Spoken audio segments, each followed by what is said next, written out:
So, welcome to the 100th of these Long Now seminars.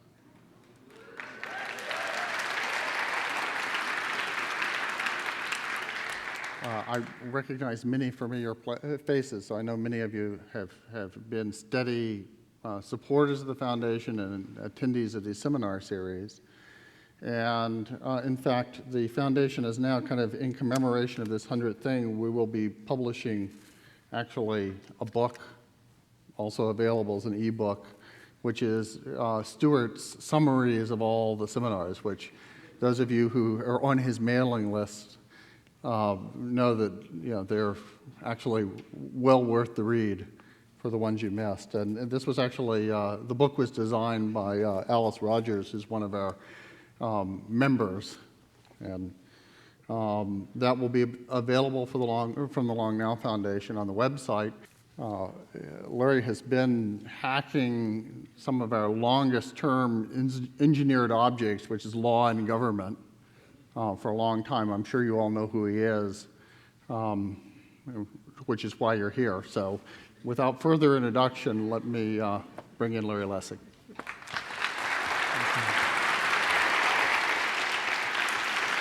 Thank you.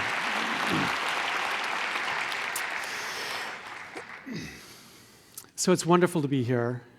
This has got to be the coolest group to be able to present ideas to, and so I'm grateful to have a chance to do it. I had a little bit of a fight with the organizers about the title. I go for poetic, so I wanted this to be the title, Republic Lost. And they said to me, well, what the hell does it mean? And I said, oh, I'm sorry, Republic, lost. That didn't help. They insisted on this much more, engineering appropriate title, How Money Corrupts Congress and a Plan to Stop. And I thought maybe I would, just subvert their objectives by going back to my other title. But no, okay, I'll stick to the title. I want to make it perfectly clear. Here's what I'm going to do. I'm going to first describe to you how money corrupts Congress. And then what I'm going to do is I'm going to give you a plan to stop it. Is that clear? Okay. So here's the how. We got to begin by a little bit of brainwashing to get you to think about this in the way I want you to think about this. And I'm going to do this through a series of stories.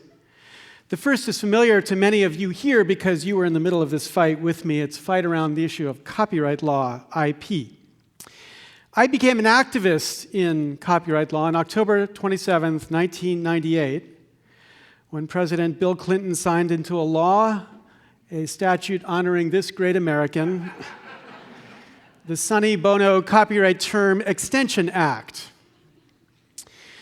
A statute which extended the term of existing copyrights by 20 years. Now, the question that Congress was supposed to be asking when it passed that statute was whether it advanced the public good to extend the term of an existing copyright by 20 years. Of course, copyrights are important for creating the incentives for people to produce great new creative work. But the one thing we know about incentives is that they are prospective. Not even the United States Congress can get George Gershwin to produce anything more. So it couldn't possibly make sense to extend the term of an existing copyright, at least from the perspective of what copyright law is about.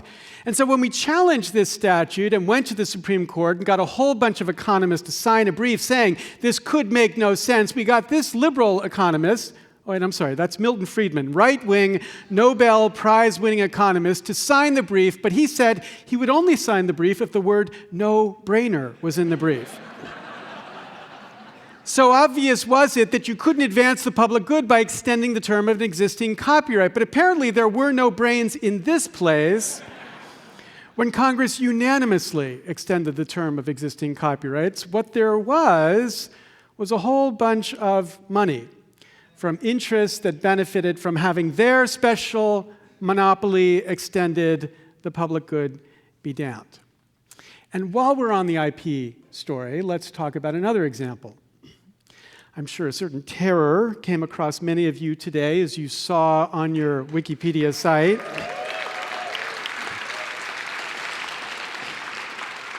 that we're going to lose Wikipedia and a whole bunch of other fantastic sites tomorrow in the name of fighting for internet freedom.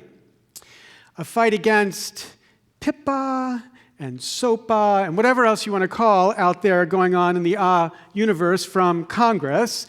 Statutes which Congress are enacting or trying to enact or dancing around about whether they're going to enact so that more campaign money comes in, dancing and singing about trying to advance the interest they have in continuing to protect intellectual property. Now, what is this statute about? Well, here is SOPA.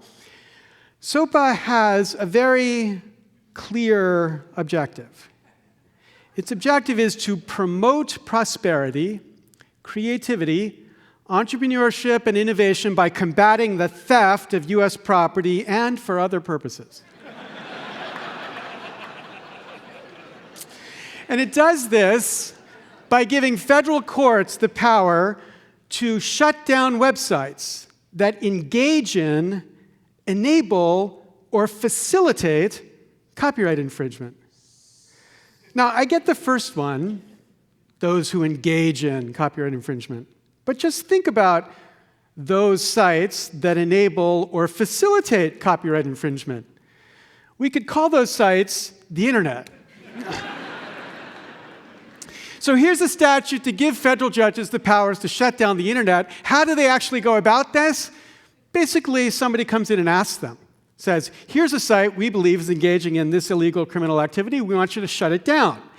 No hearing, no need to give any notice, no need to actually prove beyond just the allegation in the context of somebody having a chance to respond. That leads some people to say, isn't that a prior restraint? The sort of thing that the Constitution was originally designed to avoid in the First Amendment. Lawrence Tribe at Harvard said, yep, that's exactly what it is, a prior restraint, which is why he is leading a bunch of law professors against this statute.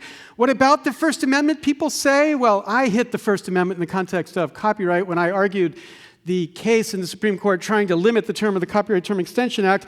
Justice O'Connor, after I raised the First Amendment argument, responded to me like this. She said, if you say that the Copyright Clause is not violated, I don't think there are examples where this court has then resorted to First Amendment analysis to invalidate the same act, the famous copyright exception to the First Amendment, which of course reigns in all sorts of context in our jurisprudence. All of these factors together should get us to recognize this is a pretty extraordinary law. And it's led many people to say, whether it advances innovation, it's also going to kill a whole bunch of innovation because of the uncertainty and insecurity that it's adding into the internet. So, sure, this statute was proposed to combat theft of U.S. property, but if these people are right, it's not really a statute about any of those things. So what is it a statute about? And I remind you now of the other purposes. I don't know what this statute's about. Here's what I do know. MapLight, fantastic organization in Berkeley, which tracks the relationship between money and politics, has this to say about this statute. If you support this statute, you get 13 times as much money in campaign contributions from those who support this statute as if you oppose it. Here's another IP example, IP3, let's call this. It's another statute just introduced last month. This is the Research Works Act, a statute introduced bipartisan statute by Carolyn Maloney, a Democrat from New York, and Darrell Isaac, a Republican from California. This statute was inspired by a practice the NIH adopted of requiring that government-funded research, let's just be clear, government-funded research be available 12 months after it's published to be downloaded for free. in the very weird sense of free, right? We paid for this research, right? That's the whole point, government-funded research. Here's the way it works. We, the people, take our money and give it to the governments. The government then gives it to the NIH. The NIH then buys the research, and that's the sense in which we get this for free when the NIH says we're going to turn it over to the public after 12 months for free. That's the condition of taking the money and publishing the research. Now, some publishers don't like this. This Dutch publisher, Elsevier, they don't like this. They're really into the business model of the market, where they have exploited the power that they have in academic journals to raise the price of academic journals over the past period of time much higher than inflation by far. They enjoy that market, and that market doesn't do too well when the government mandates that you must hand out after 12 months these articles for free. So they went to their friends, Mr. Isa and Ms. Maloney, in Congress. That's Maloney, not baloney. That's Maloney. In Congress, and they got them to introduce this bill. And this bill bans the NIH from acquiring this policy. And it bans any government agency from conditioning giving money on making the work publicly available. It bans open access. Why does it ban open access? Well, Ms. Maloney wrote a piece on a blog in response to a letter, so that it saves American jobs. On the well-known economic theory that if you tax people twice, you get more jobs, right? Because we're taxing people once to raise the money to pay for the research, and now we're taxing them again to get access to it, so double taxation increases jobs. Or here's another great argument: to advance the public interest in the important peer review publishing system. Congresswoman, peer review is done for free. People for free peer review articles. You don't need money to cover the peer review costs. That's what the Public Library of Science here in San Francisco has demonstrated again and again. So what explains this law banning us from getting for free what we paid for? I don't know. I don't have a clue. I don't begin to understand it. But here's what MapLight tells me.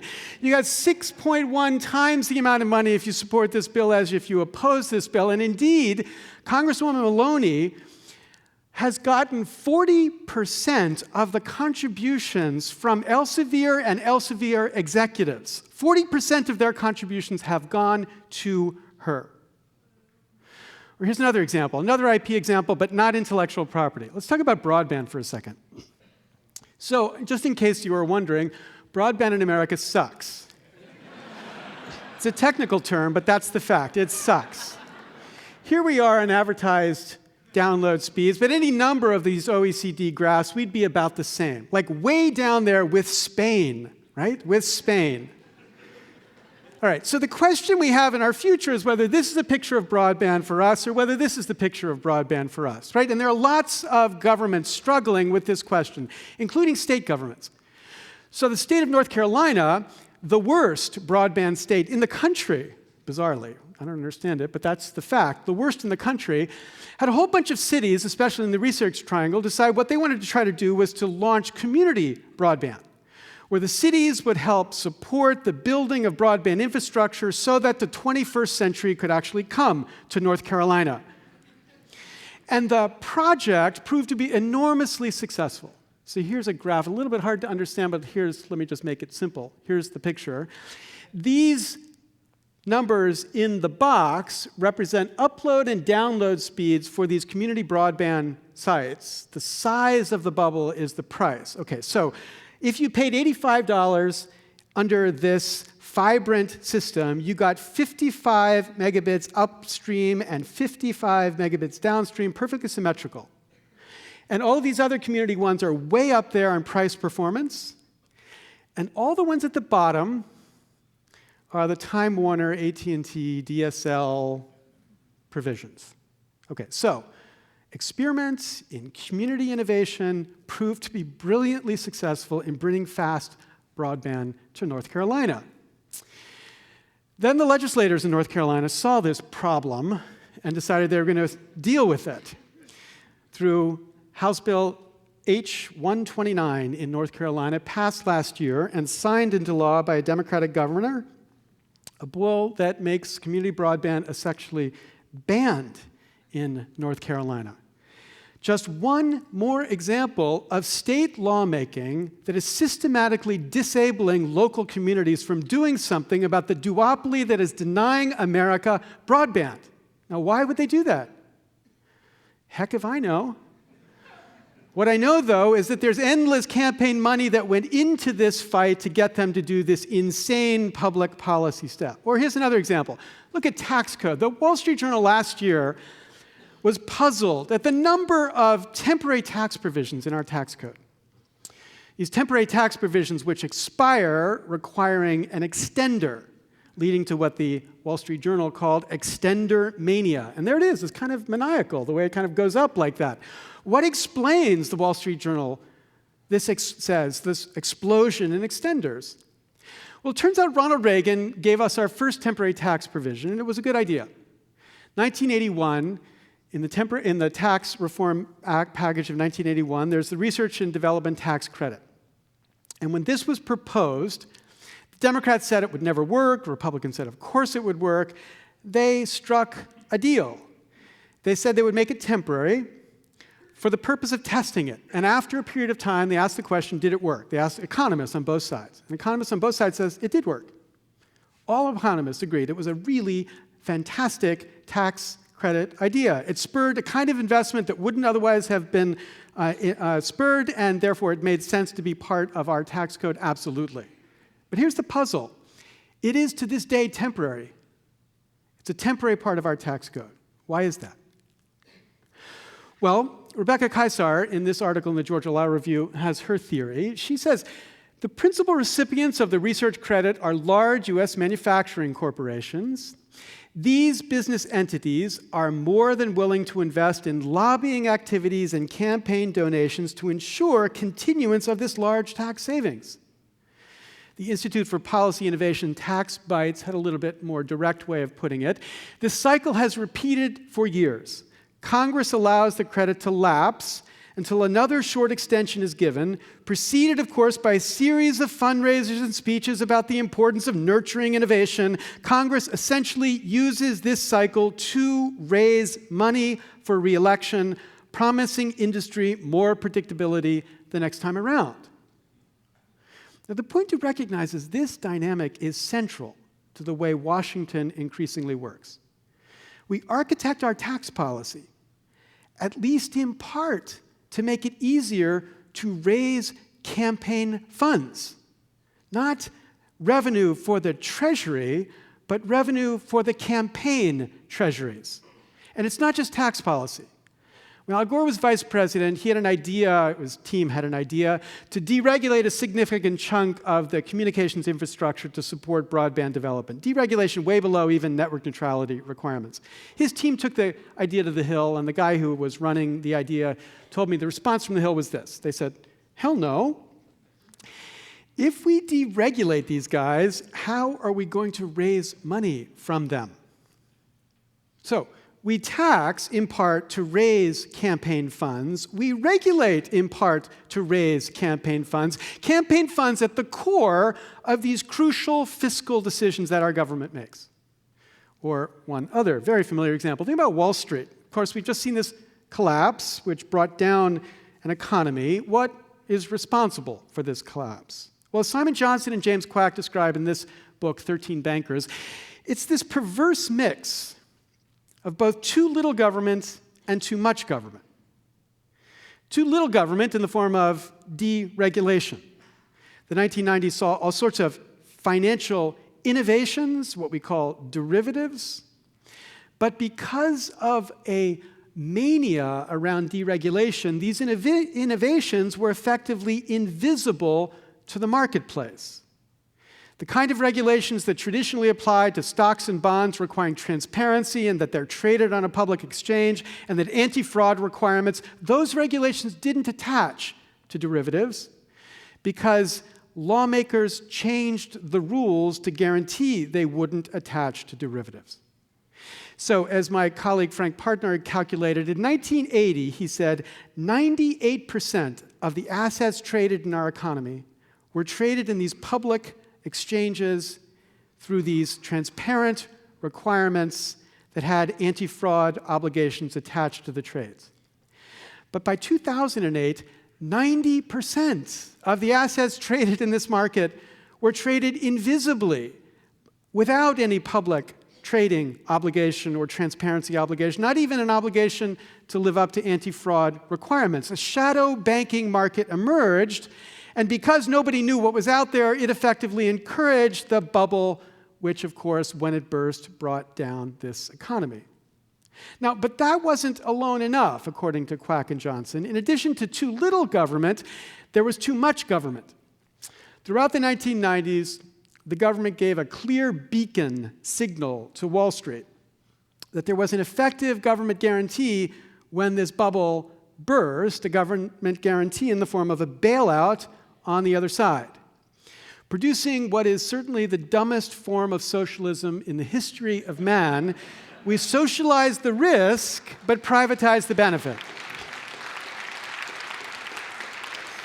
They got the upside, we got the downside. Now, I know this is not an audience of lawyers, so I apologize for this technical legal term, but this is an insanely stupid way to regulate a financial system. And why do we do it like that? Now, that stupidity was all before 2008. It can't begin to compete with the stupidity after 2008. Because after 2008, after we have had the worst crisis since the Depression, after we've seen this crisis destroy an economy, our Congress essentially adds insult to injury here. Because after this damage has been done, after people independent of Wall Street, who analyzed Wall Street, attributed the damage to the failure to regulate these derivatives in an appropriate way. People on the left and people on the right. Judge Richard Posner, conservative federal judge from the Seventh Circuit, in 2 books, attributes it directly to this failure to regulate. After the dean of deregulation, Alan Greenspan, confessed in testimony to Congress that it was a mistake he made to believe that the banks would be acting in the public interest as opposed to their private interest. After all of this, still, Wall Street had the power to blackmail our government, Democrats and Republicans alike, to basically get a get-out-of-jail-free card and to leave the instability that led to this collapse still in place. If the banks were too big to fail before 2008, they are only too bigger to fail after 2008. Now, what is it that explains this stupidity? Heck if I know.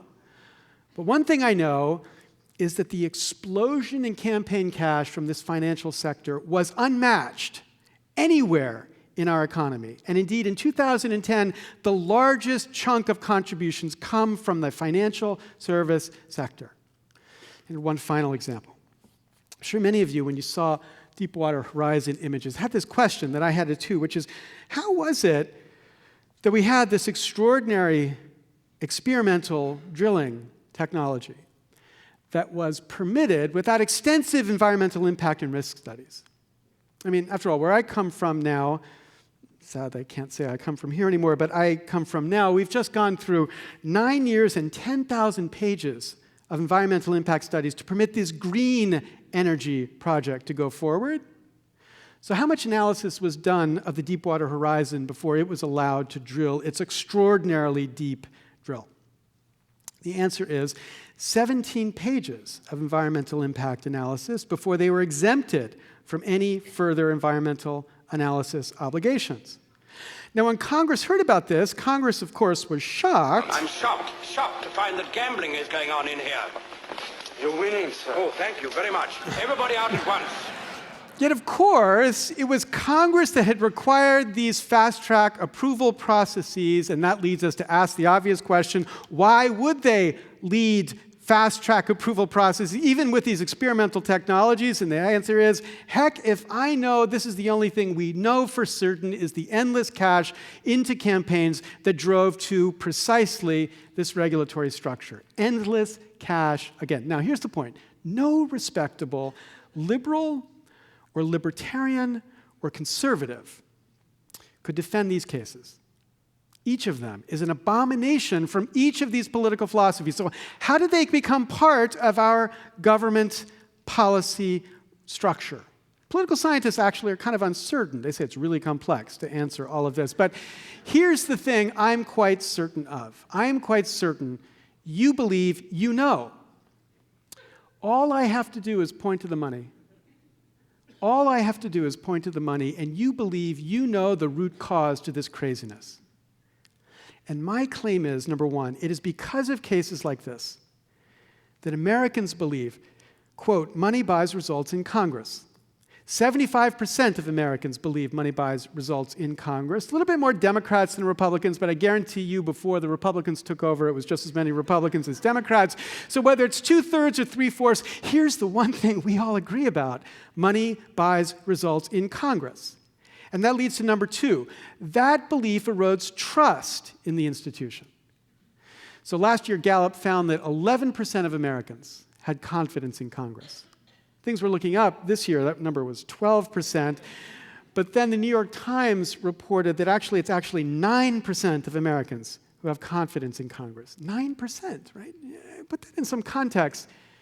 If in 1974, the federal government had somehow done a survey of the Soviet Union and found that 15% of Soviet citizens had confidence in the Soviet government, we would have declared victory. Communism was obviously dead. The government had no confidence of its people, 15%. But we have 9%. It is certainly the case that there was more support for the British Crown in our government at the time of the Revolution than there is support for our Congress today.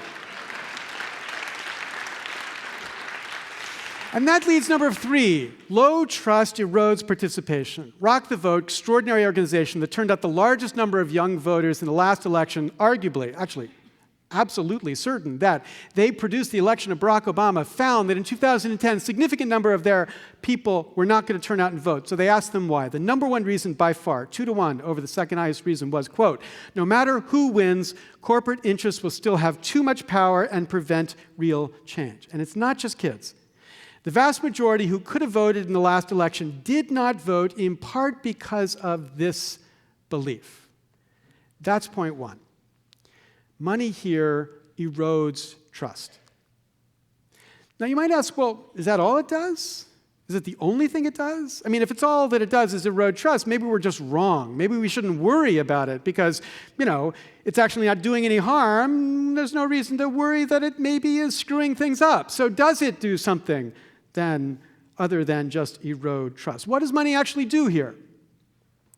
Well, it turns out we can think about this in two ways. What does it do to the substance of what Congress does? And then what does it do to Congress's agenda? And about the substance, there actually is among political scientists a little bit of a controversy. I was on a radio show with Bradley Smith, former head of the Federal Elections Commission. And he uttered this on the radio show. The evidence is pretty overwhelming that the money does not play much of a role in what goes on in terms of legislative voting patterns and legislative behavior.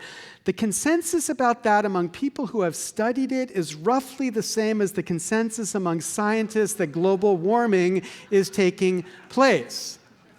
Now, to be clear, Bradley Smith is not a global warming skeptic. He is a corruption skeptic.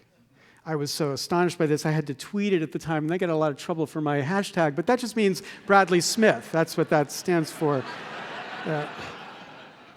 So what is the evidence here that results actually are driven by the money? Well, it turns out there's an increasing amount of statistical work that's trying to demonstrate statistically and powerfully the connection between contributions and influence. But I find the most compelling is this work by Martin Gilens from Princeton, who looked at 1,781 public opinion surveys. And these public opinion surveys track the attitudes of people, and of course, because they were well-done surveys, you could see the attitudes of people as a function of whether you were the rich or the rest of us. And what Gilens then did is he looked at 887 of these surveys where what the top group, 10% of us, wanted was different from what the rest of us, 90% of us, wanted.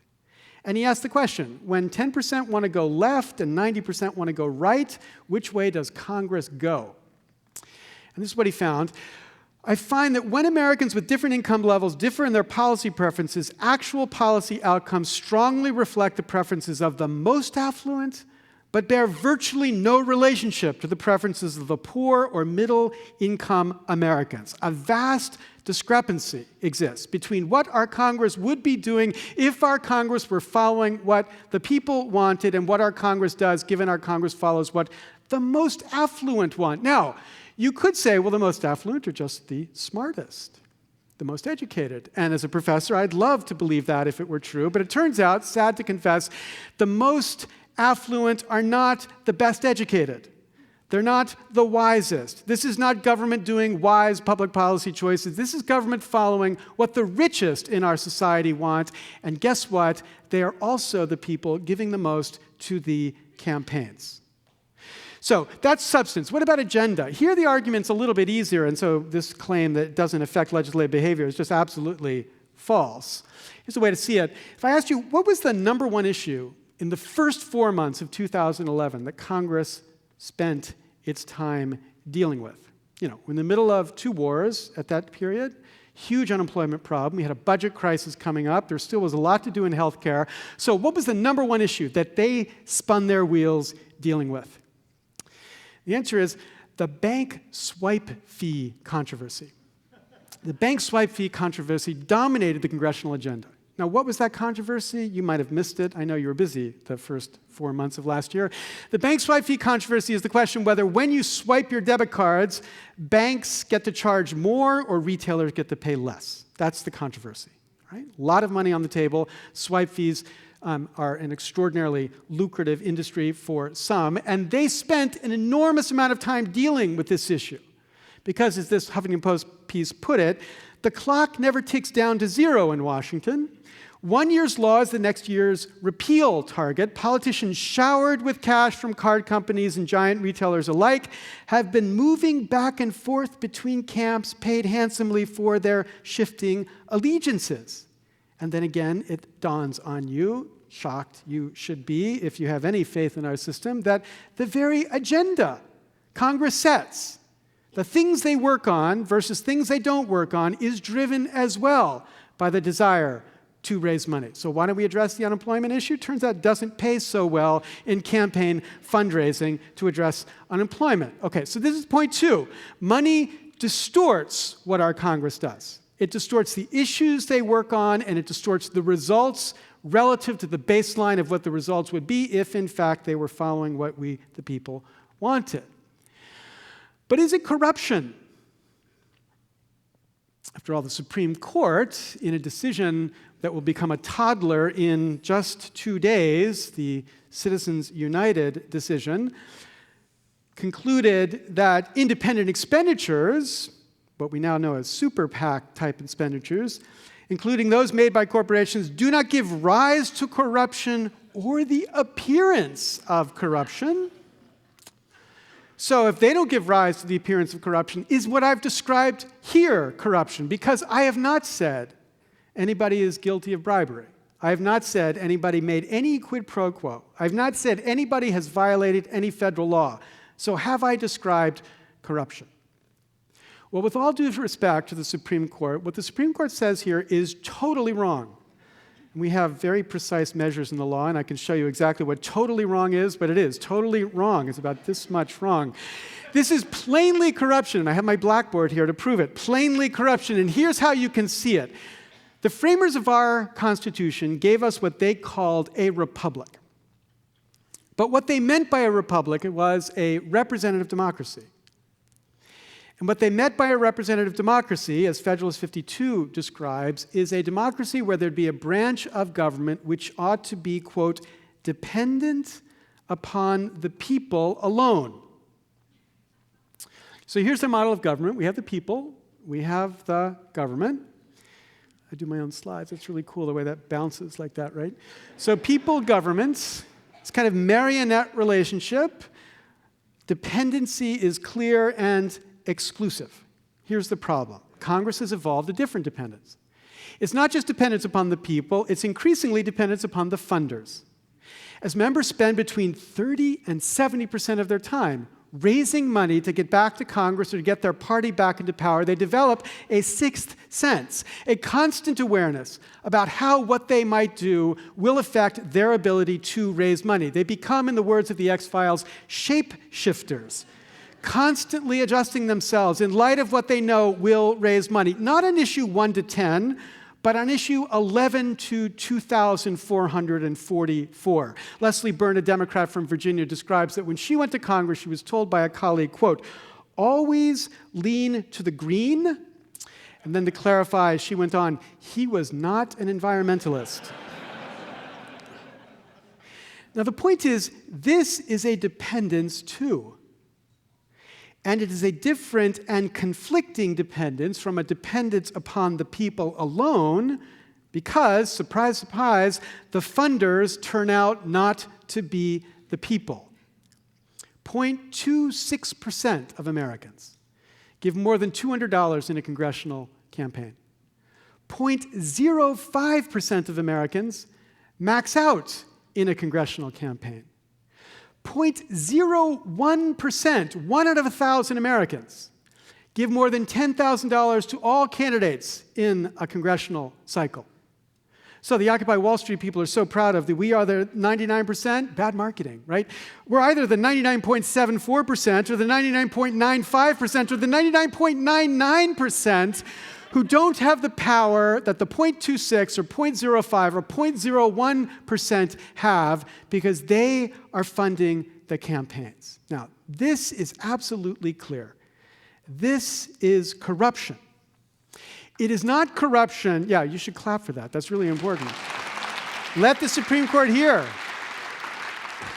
It is not the corruption of money secreted in brown paper bags handed out to members of Congress. You know, there used to be safes in the offices of Congress. Safes. And you think, why would they pay members of Congress in cash? And it turned out they didn't. It's just members found cash on their desk and they needed a safe place to keep it, so they had safes. That doesn't happen anymore. Congress, in that sense, is as clean as it has ever been, and it is very, very clean. It is not an institution filled with the likes of Rod Blagojevich. But even though it's not, this is still a corruption relative to the framers' baseline of a system dependent upon the people alone. They're not. This is a dependence corruption because they have the wrong dependence. It is corruption because they follow the funders, at least in places where the funders conflict with what the people want. That, my friends, is how money corrupts. The wrong dependency distorts the work and weakens the trust of the institution. That's how this institution gets bent. So what's a plan for doing something about it? A plan. Okay, well, let's step back. Start with 0 here. Recall the sacred text. There are 1,000 hacking at the branches of evil. Henry David Thoreau, 1846, on Walden. There are 1,000 hacking at the branches of evil to one who is striking at the roots. Let's call that one a root striker. I tried to convince John Stewart of that. He said, no, Batman would be better. But okay, put it aside. Root striker. One striking at the root. Now, here's the problem.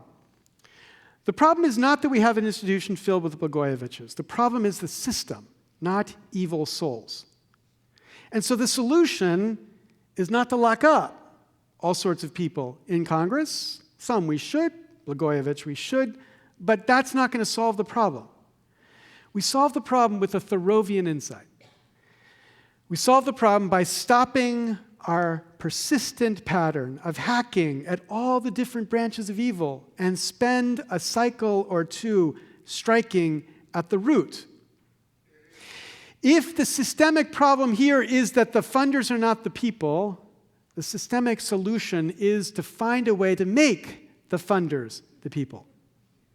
To give them away.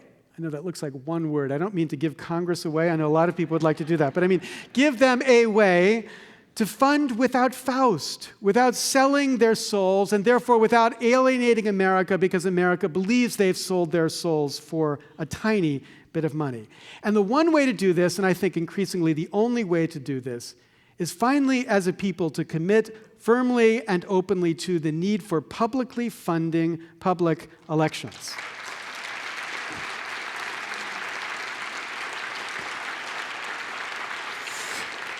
We have to replace a system of large dollar-funded campaigns with small dollar-funded campaigns. And we can follow the model of states that have experimented, like Arizona or Maine or Connecticut, to opt into systems where candidates need to take small dollar contributions only, and through a variety of different tricks, those contributions then get amplified so they can afford to run winning campaigns, never taking large donations. Now, there are many ways to do this.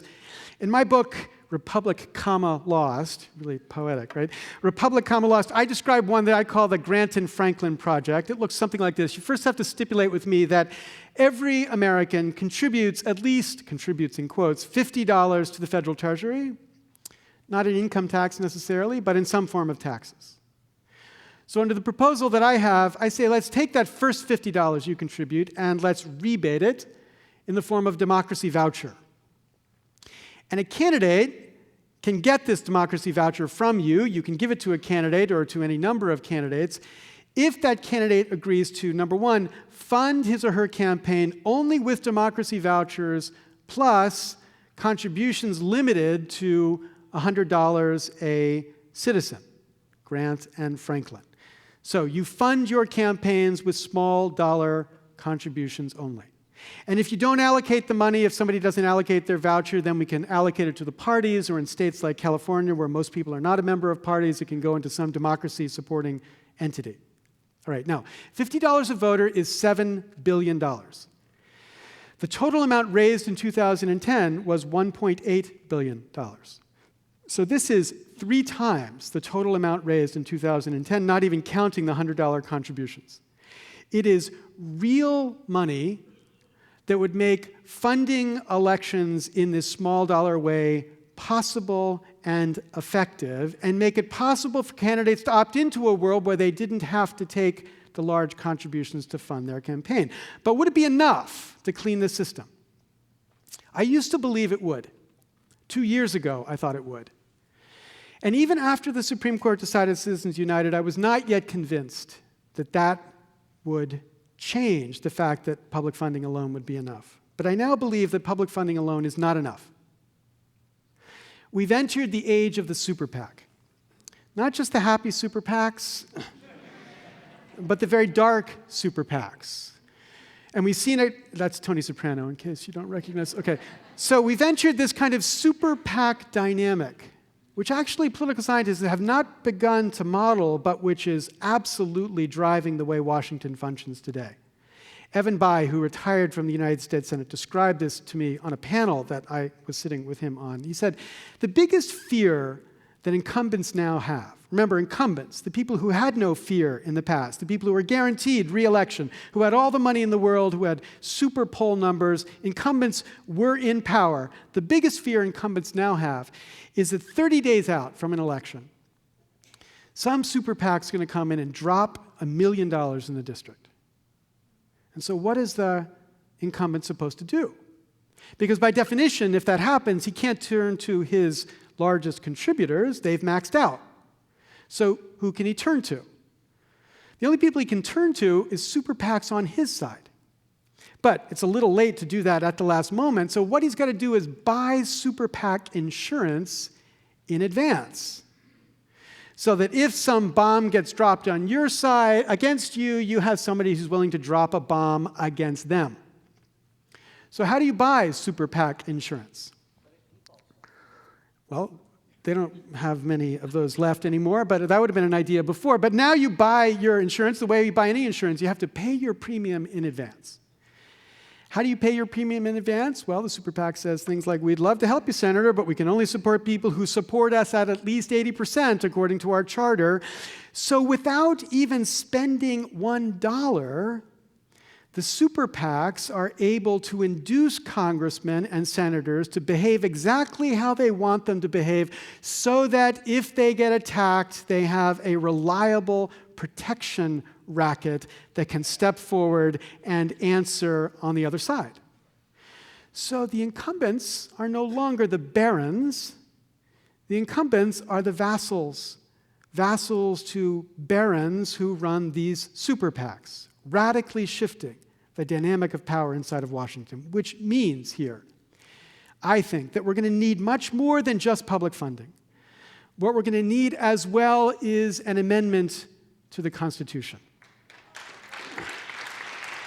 Now, I know a lot of people are really anxious about this. A lot of people have really a lot of faith in what our framers of our Constitution did. They, of course, made no mistakes at all. So how could they have made a mistake here? And I just want to, allay your concerns. I've actually done my own research and discovered that there's a forgotten amendment that the framers actually did pass.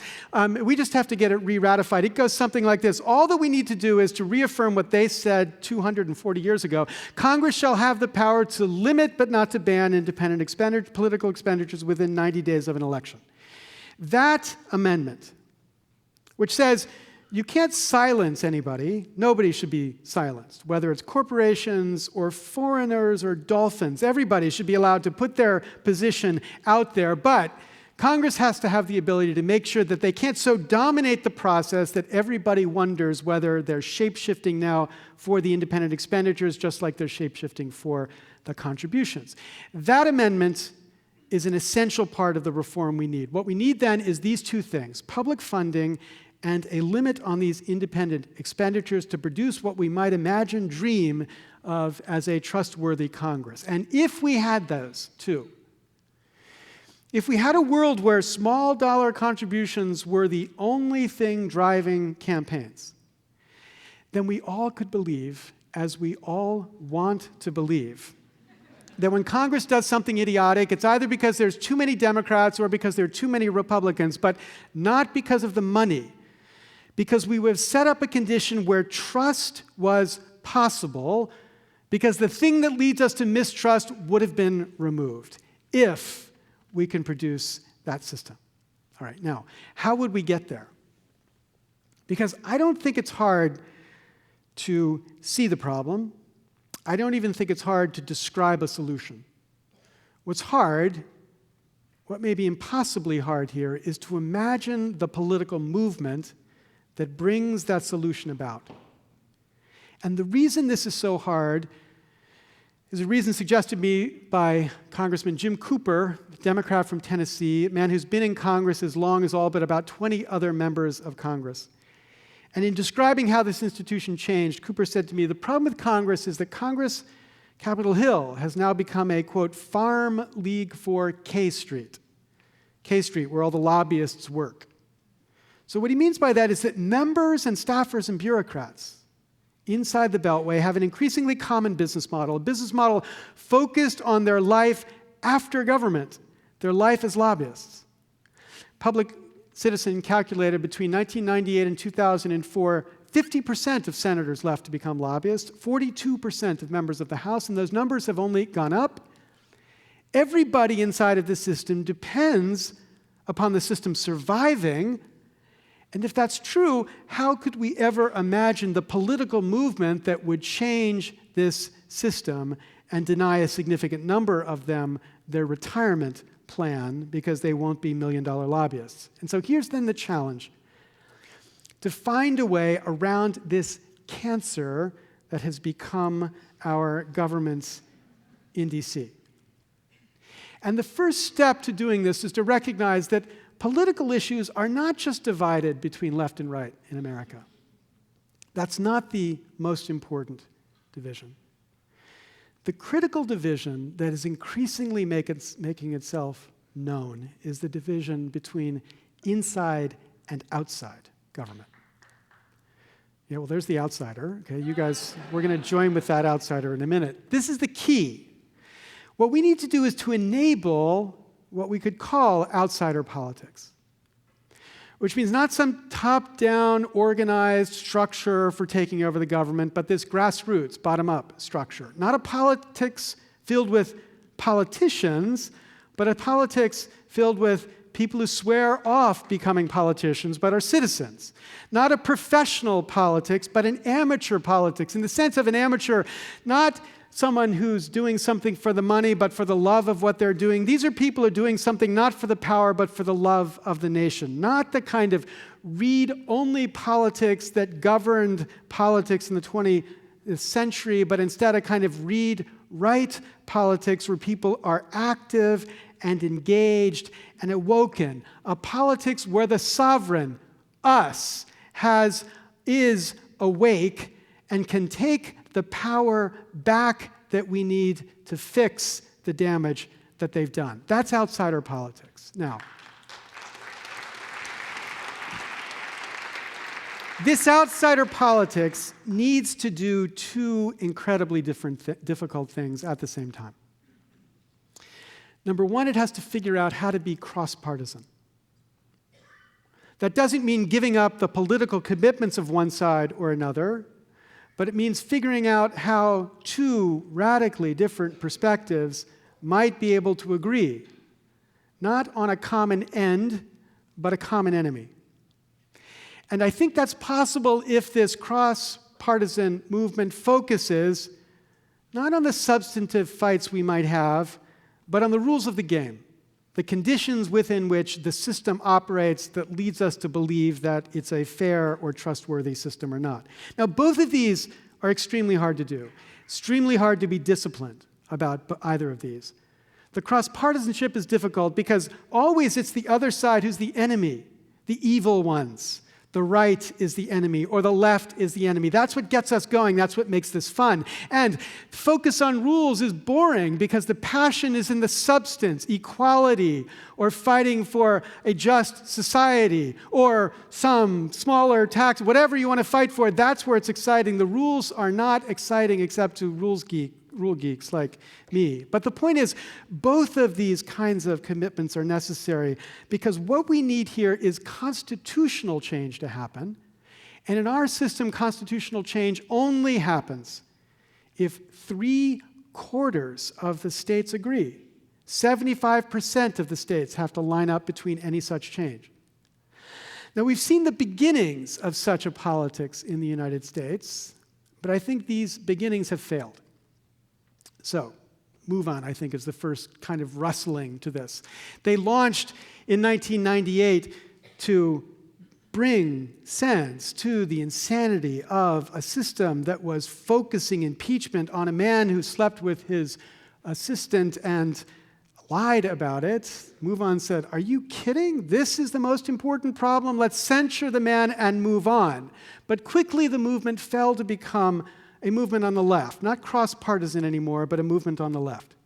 And the Tea Party, too, was born first as outsiders claiming to be reformers, but very quickly became insiders on the right.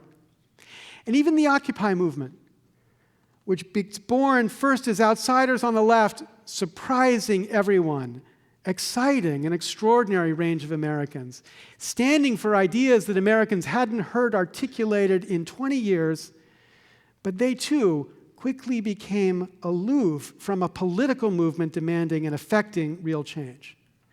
Now, I think that if these different movements can be brought about to point in a certain direction, to find a way to speak really for a 99%, and to focus in ways that could make change possible, then these movements could begin to bring about the recovery of this republic, lost. That is a plan. Now, here's the thing. We don't know whether it's even possible for this democracy to succeed in this. It's not clear. We haven't done it in a long time, in 100 years. It's not clear we have the power. But I think what we do know is how such a plan starts. It starts, number one, with a certain kind of clarity. It starts with the clarity of Thoreau. It starts with the clarity of the root striker, pointing to a common ground. The common ground here is corruption, and getting people to recognize the common ground from either side of the political perspective. So pick your issue on the right or the left and begin to connect it and link them together. So whether it's healthcare reform on the left or government bailouts on the right, or global warming on the left, or complex taxes on the right, or financial reform on the left, or financial reform on the right. The point is to get people to recognize there is a root cause to the systemically misfiring government, and this is its picture. A government focused not upon us, but upon the funders. And root strikers need to convince and to get we the people to see this so that we the people can act in this outsider politics way to change it. And second, it needs a certain kind of courage. So, there's a man, Arnold Hyatt, very shy guy. This is the biggest picture I could find of him on the internet. He was the president of Stride Right, made great shoes like Keds. He's also a loyal Democrat. 1996, he was the second largest contributor to the Democratic Party. So Bill Clinton, in 1997, invited him to a dinner at the Mayflower Hotel with about 30 other fat cats to talk about what Clinton should do in the remaining years of his second term. Each of these contributors was asked to stand up and speak. We don't have any photographs from the event, but I kind of picture Arnold standing and looking something like this as he addressed the president. And he said this to the president, something like, "Mr. President, I know you're an admirer of Franklin Delano Roosevelt, so I want you to put yourself in Roosevelt's shoes in 1940, when Roosevelt recognized that he needed to convince a reluctant nation to wage a war to save democracy. Because he said, you too, Mr. President, you too must convince a reluctant nation to wage a war to save democracy. Not a war against fascists, but a war against a certain attitude that comes from us fat cats. An attitude that says merely because we are rich, we are entitled to direct government policy. Merely because we've been successful in the marketplace, we have the right to get the president on the other end of the phone. Merely because we are powerful in one sphere, we are entitled to be powerful in another. People who have succeeded in convincing America that democracy doesn't work. Now put yourself in Hyatt's shoes as he's surrounded by his friends, these fat cats, and he's just called these fat cats out as the problem with American democracy. As you can imagine, there was a little bit of silence after he spoke in that room. The only published account of the evening said that Clinton's response effectively slashed Hyatt to pieces, humiliating him in front of the group. Now, 15 years later, it's time we recognize that Arnold Hyatt was right. It is time we convince a reluctant nation to wage a war to save democracy. But where Arnold Hyatt was wrong was in his belief that it would be politicians that would wage that war. It won't be politicians. It'll be citizens. It'll be us. It'll be root strikers. I hope it will be you. It is our job. It requires our courage because it's our republic that we have lost, ours and not theirs. They took it away. We let them. And let me just end with one other link. So this is an extraordinary foundation, long now. But I want you to recognize the way in which thinking about the long term is also a story about recognizing responsibility. So 1989, I'm sure many of you remember this event when a ship under the command of Captain Joseph Hazelwood ran aground in Prince William Sound and spilled about 11 million gallons of oil into the ocean. This is Captain Hazelwood calling in the accident. Yeah, it's Valdez back. We should be on the radar there. We fetched up on the ground north of Goose Island, Boy Reef. And evidently we're getting some oil. And we're going to be here for a while. And if you want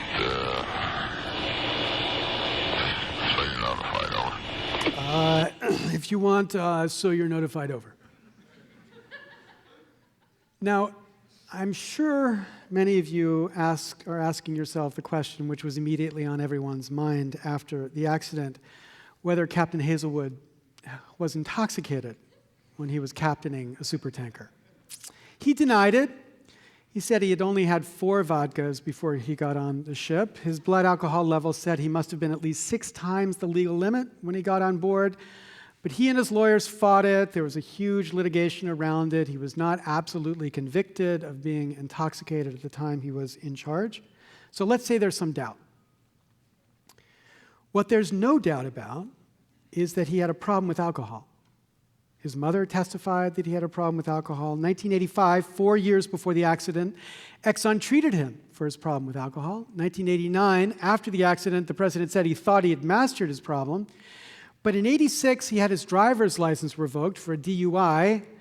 And in 88, the year before the accident, he had had his driver's license revoked for a DUI. At the time he was captaining a supertanker, he was not allowed to drive a VW Beetle.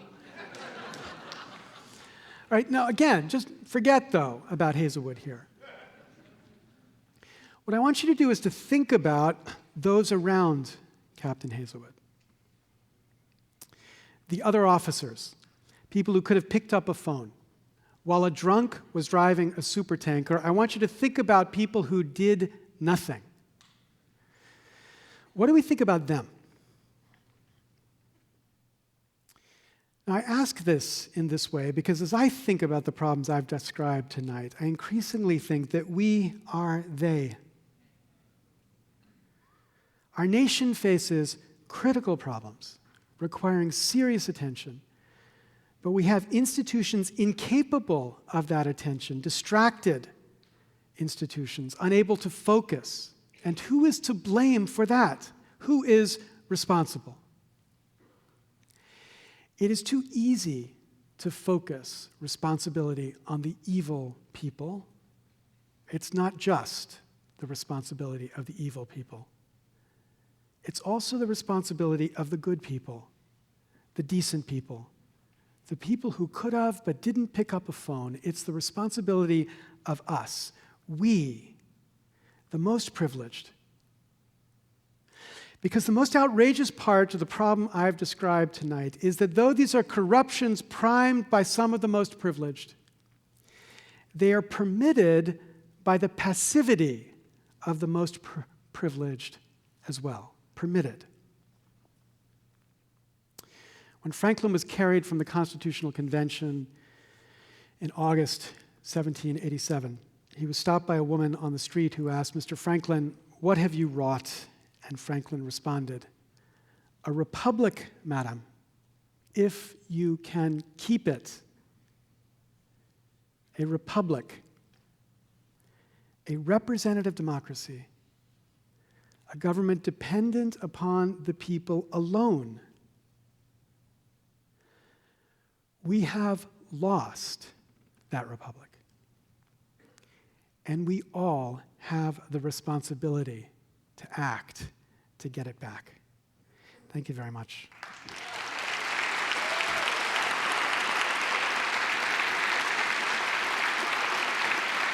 Thank you. Thank you.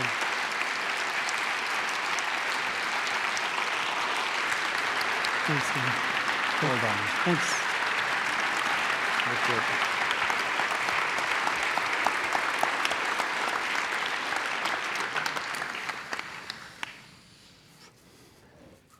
Well, thank you.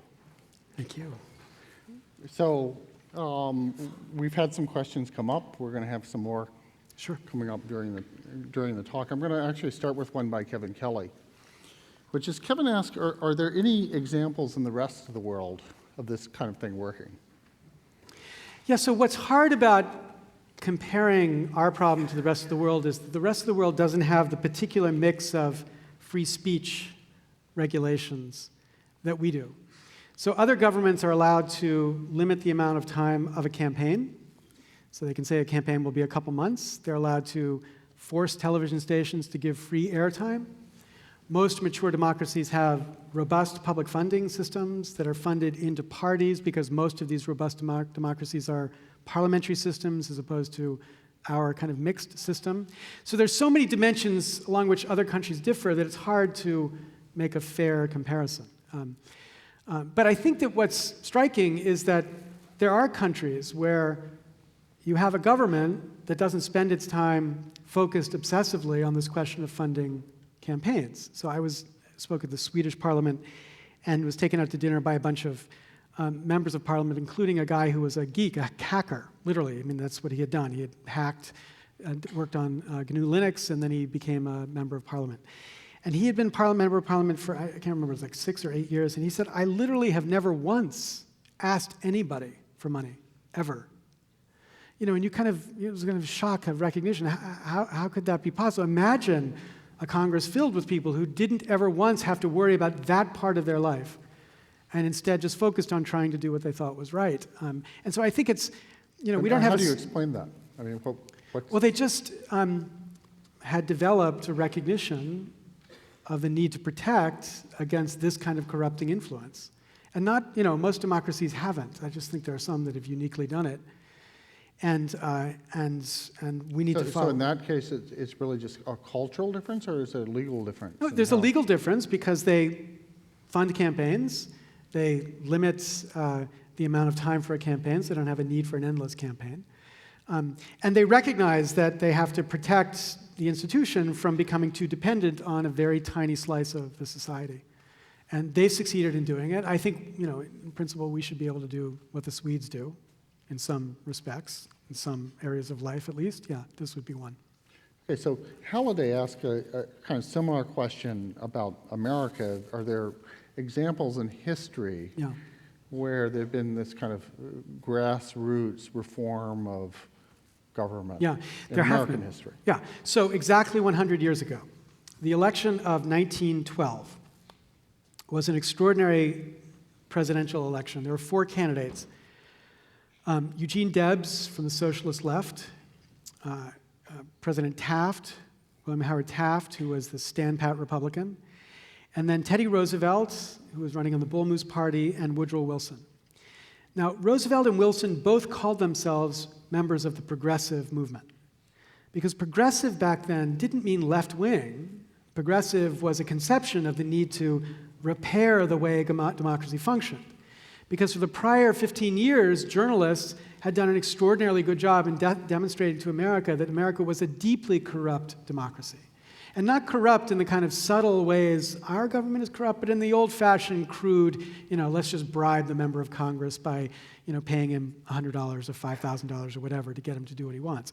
And America was so so grotesque to see this, and see it in many areas, you know, including Upton Sinclair's work about the way in which that corruption made it impossible to have safe food, and in the way in which the robber barons had stolen huge chunks of America as they built the railroads. This eventually built into a political movement that demanded change, and 70% of Americans voted for one of these 2 progressive candidates. So 70% of America united behind changing the system.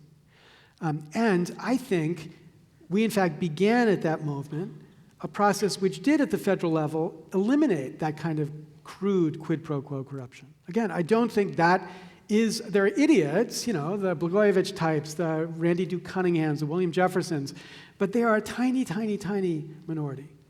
So we succeeded in eliminating that kind of corruption, but then it morphed. It had to find a way to exert its power. It couldn't do it in the old-fashioned, crude way. It now had to do it in a much more sophisticated way. And so it evolved into this more sophisticated kind of corruption. And the question is whether we actually have the capacity to fight that kind of corruption. Because when it's just bribery, that's just plain old evil. And we as a people are pretty good at rallying against evil.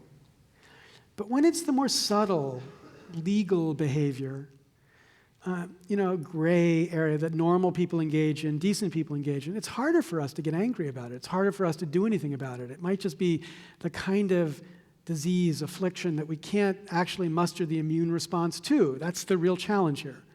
But I do think we succeeded 100 years ago, and 100 is a good number, 100th speech tonight. 100 years later, we should be able to rally again to succeed and bring about changes again. So in 1913, we ratified 2 amendments to the Constitution. The first was the 17th Amendment, which created the income tax. So the robber baron, super rich, would have to bear their fair share of the payment of the cost of government. The second one was eliminating the appointed Senate, because the Senate had become the focus of corruption, as it was simplest place to buy your influence was to buy a senator, and the senators were appointed, and they became elected after the 17th Amendment, 16th Amendment and 17th Amendment. So 1913 was the moment where they celebrated and had these 2 progressive amendments ratified by 3/4 of the states and tried to fix the problem. They thought the problem of corruption would go away. It went away for a while in a certain form, but returned in this much more virulent form. So this actually kind of leads into, there's a whole series of questions that people ask that kind of are about this, the money problem is so fundamental. Won't it always find ways of kind of getting around, so, by, outlawing a certain kind of public campaign contribution or a certain kind of PAC, you've just sort of put up a wall, but the water goes around it. And we've had lots of questions about that of, yes, you can say, well, you can't have this particular way of corrupting the system, but there's a big force there that causes corruption, and money fundamentally is power in our system. Is this a constantly changing game? Is it? Yeah, so there is no final solution to this problem. And we constantly have to figure out whether the particular solution we've embraced still avoids the kind of corruption we're worried about. The problem, though, is that for the last 30 years, reformers have focused on one type of solution alone. That is the solution of saying no. So they've tried to limit all sorts of campaign contributions, soft money, party money, all sorts of efforts to make it so corporations can't, as the sole mode by which reform would be achieved. And when that is the only way in which you try to achieve reform, I think it's obvious that money is going to try to find other ways in, and will succeed in finding other ways in. That's why it's essential that we not just think about limits, we also think about supply, like increasing the amount of neutral money or clean money in the system, so that it no longer makes sense to be beholden to this special interest money, because you've got enough money in the system that is not corrupted in this particular way. So, this is just, this is just a matter of incentives, right? So it's a kind of bizarre, counterintuitive thing about this problem. On the one hand, I think most of us believe this is an impossible problem to solve. But you look back at the 20th century, and the 20th century took on some pretty hard problems. Fascism, beginning the fight to finally end legalized racism, giving women extraordinary tools to deal with sexism. Even conservatives on this Supreme Court have taken up the fight against homophobia. Those are hard problems.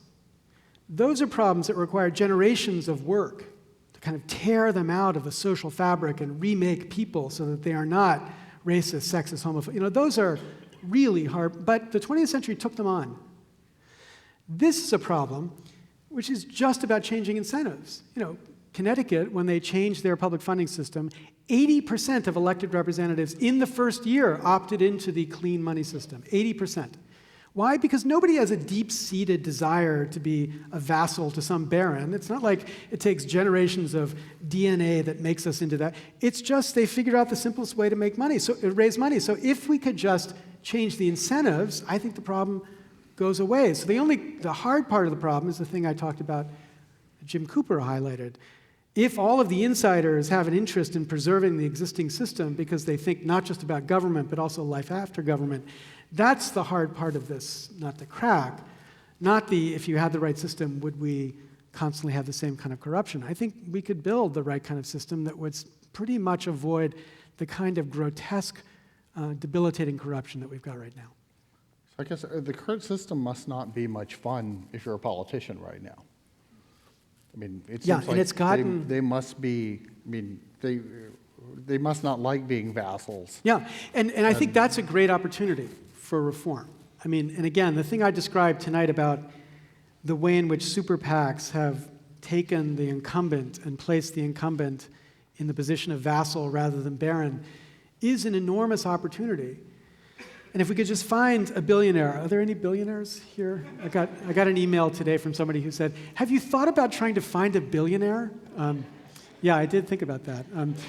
If we could just get a billionaire or a couple billionaires to fund some super PACs that drop $1 million into 20 Republican Senate seats, you don't have to win. You don't have to beat them. You know, it's a kind of political, it's peaceful terrorism, right? It's just terrifying them, getting them to wake up to the fact that this is a system where they no longer control, and that's what's necessary to get them to begin to think about reform. So I'm actually optimistic that the instability of the current system is going to make possible this kind of change. And what I'm most concerned about is that we now focus on the right kind of answer.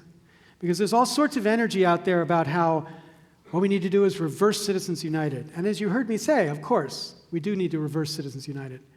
But we need to remember that on January 20th, 2010, the day before Citizens United was decided, our democracy was already broken. I mean, Citizens United might have shot it, but the body was already cold, right?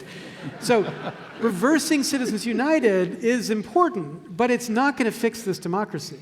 And we need much more aggressive reform than just simply fixing the mistakes of the Supreme Court. So actually, I'm going to ask a couple about mechanisms of reform that people have suggested. John Gilmore asks, why you're down on ballot initiatives. And he points out that these are a mechanism that are put in for sort of grassroots public reform, but you've spoken disparagingly about them in the past. Yeah, because I'm a big believer in the sovereign once the sovereign wakes up. But I think the sovereign likes to sleep. And most of us, like to get on with our life. We're not obsessed with politics. We don't want to watch everything that's happening in Sacramento or Washington. We want to raise our kids or have our hobbies or code or whatever. We want to do things. And we don't want to become experts in what the government should be doing. And there are certain times in our history where we've got to put those things down and focus and become the sovereign and do the right thing. And I think when we focus in the right way, I have total confidence in what we would do. But I think most of the time we're hopeless at it. But wouldn't this be exactly the kind of thing where a ballot initiative might be useful, where it's not us getting involved in government, it's us getting involved in reforming government? Right, so if John's question is, why don't I like ballot initiatives, it's because I lived in California for 9 years and saw what happened, right? But that's different from saying I don't support the idea of people exercising the power to take back control over this government and fix it. Of course I do. Now, it turns out that our Constitution does not permit ballot initiatives to be used to force amendments inside the system. So ballot initiatives couldn't actually force the amendment, but ballot initiatives could be very effective in forcing state legislatures to do the right thing, either in ratifying an amendment or in the other path, which I didn't talk about, but which I think is essential, calling for a constitutional convention that could propose the amendments that Congress would never on its own propose. So is part of this problem that just the federal government has become too attractive a target? If you've got one-stop shopping for all your special interest needs, then... Yeah, so this is where the libertarians are onto something. I'm not a libertarian. I used to be. I grew up, but I used to be a libertarian. But where they're onto something is, as Richard Epstein from Chicago would put it, when you've got such a powerful government that's doing so much, it's a constant honeypot, for people who are interested in trying to find ways to leverage their privilege into special benefits for themselves. And there's all sorts of fantastic data coming out now because transparency about what lobbyists do is being used by political scientists to make a tight connection between the amount of money spent on lobbying and the actual return. And the return from lobbying is in the tens of thousands % for many of these provisions. And so, you're a CEO of some company and your lobbyist comes to you and says, I can guarantee you 300% return on this particular investment, and your actual inventors say, maybe 40 on what we're doing. You as the CEO are going to invest more and more of your money in the lobbying game as opposed to in the widget inventing game. And that's a real problem. But I think where the libertarians go wrong is just kind of assuming away the problem. So the libertarians say, Ron Paul says, so the solution here is just to get a small government. It kind of reminds me of, I remember the Steve Martin joke where Steve Martin would say, so here's how you can get $1 million and pay no taxes. First, get $1 million. And so that's the libertarian's point. Sure, if we could get a small government, then we wouldn't have to worry about it. But the point is, if a large government benefits fundraising, makes it easier to fundraise, if complicated taxes makes it easier to fundraise, then how are you ever going to get small government and simple taxes when the very people who need to enact those changes would never enact those changes because it would make the job of raising money for their campaigns 10,000 times more difficult?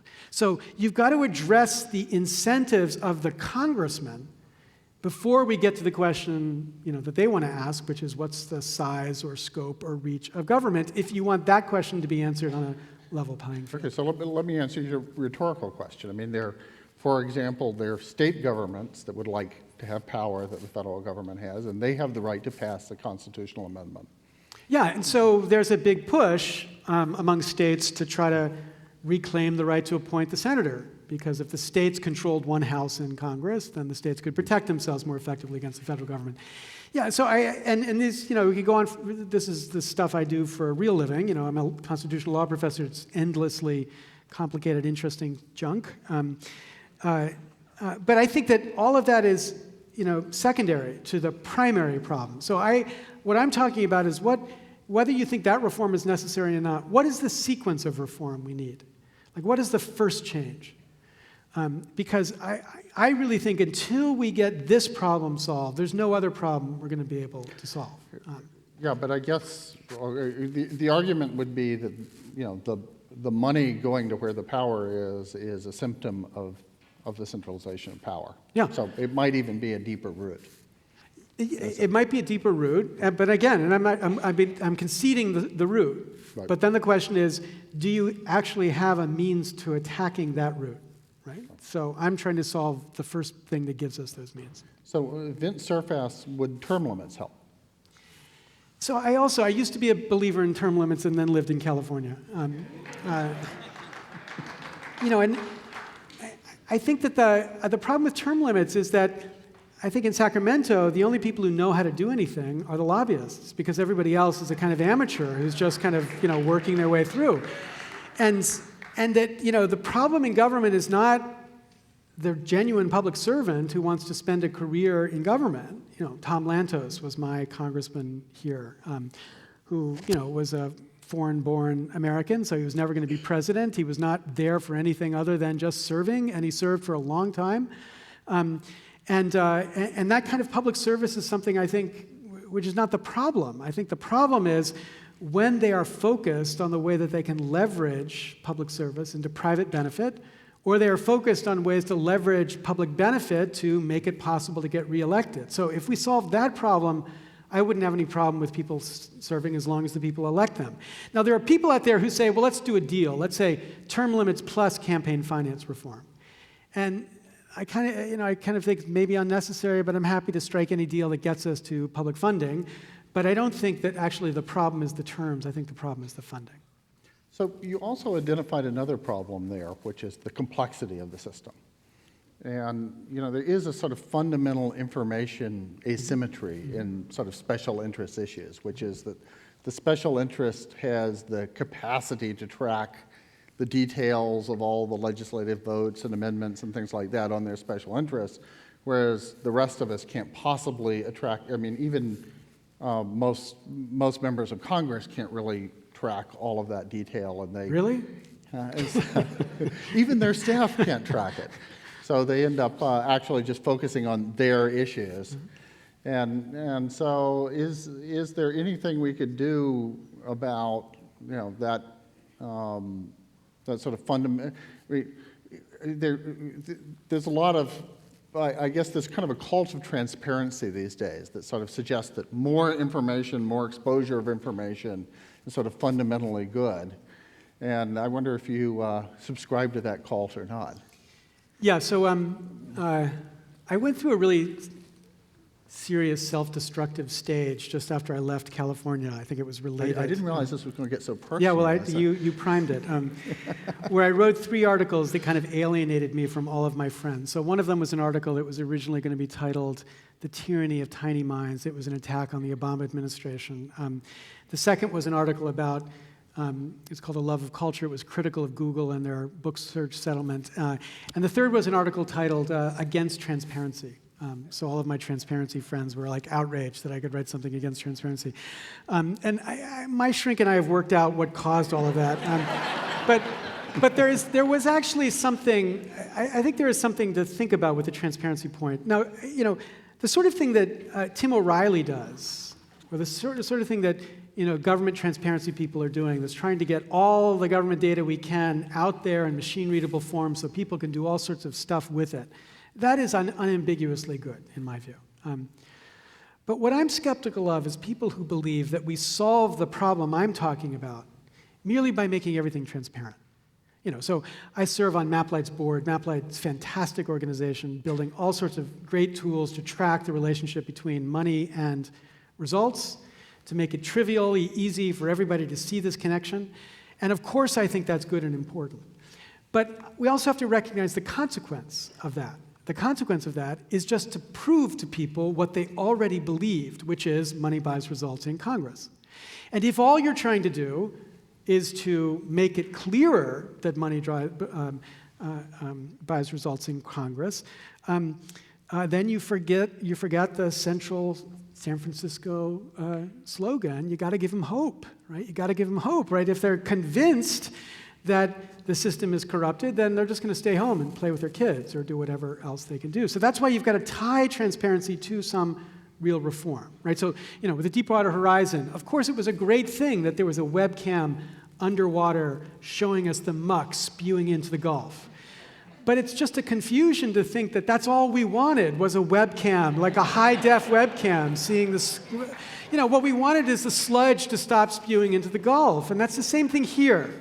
We want transparency so that we can get a clean system of government. So Rania Cohen has asked you to please mention something about the California Clean Money campaign. Yeah, so there's been a campaign for a long time that should have been much more successful, not because of people's not hard work, but there's very powerful interests that are blocking it, that has tried stepwise to pick particular offices that they are likely to succeed and try to get those things passed first as a way to set an example for others. And I've supported, I think that's extremely important. And anything that happens locally, so for example, in San Francisco, there was a very effective clean money project that then had funding issues, at least when I was last here. These are important issues to fight locally to get this pushed and to succeed. But I actually think that it's much more important to recognize we have to fight this in more than one forum at the same time. We need clean money locally. We need clean money nationally.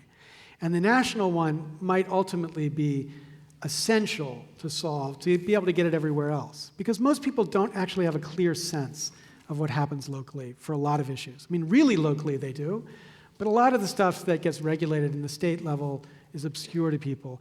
What they see at the federal level is constant, and they're constantly disappointed with what happens at the federal level. So we have to find some place to build trust, and so I think that it's really important not to kind of wait till we fix all the states and then fix the federal government. We have to be able to walk and chew gum here at the same time. Well, I'm going to end on a question from Joseph Brenner, who basically asked if there's some advantage that we could have over the short-term thinking political forces by thinking long-term on this. I mean, if we're willing to optimize, beyond the current term of politicians? Is there some way we can sort of take advantage of their sort of short-term tendency? And because after all, what we're interested in is long-term reform. Yeah, so what I've always found wonderful and kind of puzzling about long-term thinking is that at the scale that, this foundation is thinking about it, it's for each of us completely irrational. We're all going to be dead. So why are we wasting our time? And there is something that links the project I'm talking about and that kind of irrationality. I write about it at the end of my book. So I was at Dartmouth, and a woman stood up after I spoke, and she said to me, "Okay, you've absolutely convinced me. There is no hope. There's nothing we can do." And when she said that, I had this kind of shock flash thought in my head. I imagined a doctor saying to me, your son has terminal brain cancer, and there's nothing you can do. And I thought, would I do nothing? And, when you think about it like that, you recognize the way in which we, in many contexts, act against the irrational or act in the face of the irrational. And love is one of those places where even if it's completely hopeless, you do whatever the hell you can. Even if you're convinced it's hopeless, you do whatever the hell you can. That's what it means to love your son. That's what it means to love your country. There are people who go off and fight wars on crazier theories about supporting democracy than anything I've spoken about tonight. They risk their life for love of country. And I think that, when you hear this, when you feel the impossibility of this issue, like when you feel the impossibility of really thinking about the 10,000-year horizon, you've got to access that part in each of us which knows that the rational calculation is not the only reason we do things, we humans do things. It's what corporations do. But this is why corporations are not us. We do things, we celebrate doing things that are plainly irrational. Loving our children, loving our country, loving our planet, even though we'll never see any of those things come to the perfection we imagine them to be. Thanks.